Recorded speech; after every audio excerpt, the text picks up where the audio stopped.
Мынау тигри базар жоғы.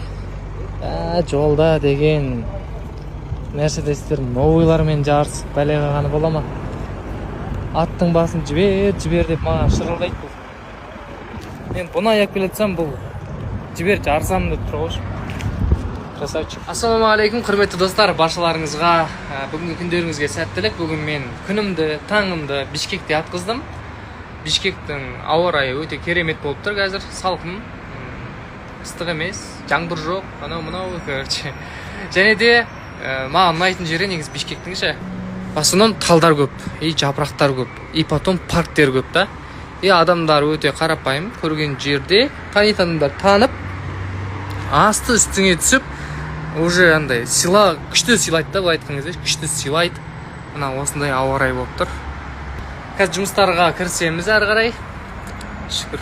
Тағы да Бишкекке келуімнің бірде-бір себебі, алдында сенбі күні білесіздер, Нұрдиді алған клиенттердің арасында мен Турцияға жолдама ойнатқан болатынмын. Соның екеуі осы Бишкек қаласынан болып тұр. Қазір аласы біреусі келе жатыр, өзіне табыстаймын. Қандай күшті, қандай бақытты жандар шетелге шығуға осындай бақтары жанып жолдама ұтып алып жатыр.